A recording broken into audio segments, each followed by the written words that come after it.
Hi, this is Michael Schubert here, and I'd like to talk to you about an intervention I used to help a woman stop smoking. One of the best ways of working with clients is one-to-one, in person, but that's not practical or possible for each and every client. Modern technologies, based on mobile phone and internet delivery, have had some modest success. I developed a program that provided a sense of one-to-one contact using internet and mobile phone technologies. Skype sessions were had 4 over a period of a month. SMS messaging each and every day.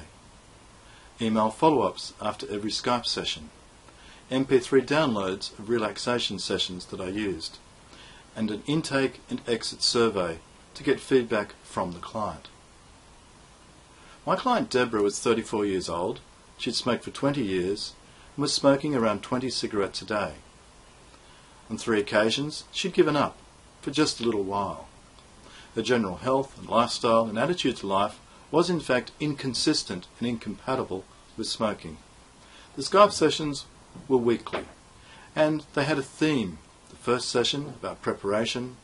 The second session was commit to quit. After 1 week, it was quit day. The third session was about releasing any of the old triggers that were still holding her back. And the fourth session was about reinforcement and reflection. This model proved ideal for Deborah, who after the commit to quit session had 1 slip-up, which was managed by SMS messaging. The intake survey allowed me to ask a series of clear and concise questions, including her most favourite cigarette of the day, the first cigarette, the last cigarette, the triggers and the rewards that were associated in her mind with smoking.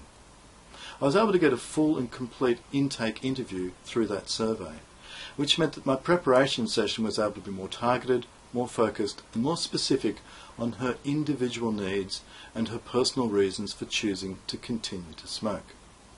I was able to check on what she thought might help her modify her behaviour, and to talk to her about the program that was unfolding. At the end of the preparation session, due to her anxiety levels, I provided a relaxation session, and during that session I taught her a very simple trigger to induce a quick relaxation effect. As well as that, I introduced another trigger for her to use to develop a strength and a concept and a power of having choice in her life, which she would in turn apply to cigarettes. The second session 1 week later was the commit to quit session. At that session we talked about the specific needs that Deborah had. The need to be vigilant, the need to be focused, and the need to use that relaxation session each and every day. She had committed to this before the program began, knowing that I expected of her that she would take 15 minutes out each and every day to relax. Not only that, any behaviour modification techniques that I developed with her would also be used. And each and every day she received an SMS message, usually providing some positive reinforcement and asking her to text back the number of cigarettes that she smoked each day. So the commit to quit session was effortless for Deborah. She was able to relax using the same relaxation technique. And we set up a creative visualization where she imagined herself in the future smoke-free. She was in the present, being able to make powerful and positive decisions about her future, and understood that the past was in the past and she could move forward now in her life. The third session was about releasing triggers. Deborah had had incredible success after the commit to quit session, with 1 slip-up. She had been drinking socially and thought she'd have a few cigarettes. She texted me the next day and was incredibly concerned and decided that perhaps she should also completely quit alcohol as well.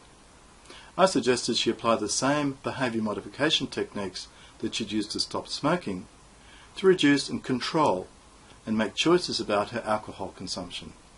This was a complete success. So when it came to releasing triggers, I was able to work with Deborah to finally let go of all those old triggers. This was achieved by using a different relaxation session, followed up with a creative visualization, where she was imagining herself completely free of these triggers, understanding the rewards were completely non-rewarding, and also draining herself of any of the old toxins and residues, and in fact the guilty chemicals left behind, in her mind, from smoking cigarettes. The fourth session 1 week later was an effortless session because it was about reflection and reinforcement. And Deborah during the week had been asked a couple of times by text message, on top of her normal text messages, to think about and reflect upon the successes she's had and the thoughts and ideas she may have to offer to other people. So this reflection session allowed her to realise that the success was all hers, that I'd merely offered suggestions, guidance, counselling, and sat alongside her during her progress. She realised that she could continue to reinforce her success and allow it to expand into other areas of her life. We concluded with a different relaxation session and some creative visualisation around the health and lifestyle that she wanted. Her lifestyle was excellent to begin with, but this just embellished her ability to be more focused at work, more calm, and when stress came up in her life, she was able to deal with it more effortlessly and in a more relaxed way. She became more competent in her way of dealing with the things that happened during the day. She found she could drink socially and not smoke. She found she could be around smokers and be comfortable with their choice to smoke. In fact, she was completely overwhelmed with the different feeling this time of being completely free of cigarettes and how it felt so different to other times when she'd stopped. So in summary, the 4 sessions were preparation, committing to quit, releasing triggers, and reflection and reinforcement. If we look at Deborah's progress graphed over the month, one of the interesting things is that after the initial preparation session, after which there was no requirement for her to reduce her cigarette intake at all, Deborah voluntarily reduced her cigarette intake. She just found that she didn't need them anymore. What was interesting is that she was able to identify the cigarettes that really mattered, the ones that were the habit, the ones that were causing the problem. She'd let go of the other half of the cigarettes voluntarily because she just did them out of habit. This meant we could hone in on the really important cigarettes that were smoked. You'll also notice a couple of days after the successful commit to quit session, there was a slip-up. But following her application of the same techniques that she'd used to stop smoking, she was able to reduce her alcohol consumption, which allowed her to enjoy alcohol, to enjoy friends, to enjoy socialising without cigarettes. Some of the best things that came out of this way of working with Deborah was the realisation that she felt a sense of personal connection, even though the technologies were used. The Skype sessions and the follow-up SMS messages, which happened on a daily basis, gave her a real sense of connection. She also commented that one of the things that she thought was absolutely valuable in achieving success was that I had absolutely no judgment at any time during our work together. Specifically, at our first meeting in the Skype session, and again by text message when she slipped up. She felt this greatly contributed to supporting her in her decision to be smoke-free. One of the interesting things about working this way is that I've never met Deborah. Whilst the one-to-one sessions are ideal, for many people this isn't possible. There may be the tyranny of distance, that they like you as a therapist, but they've moved away. This is ideal.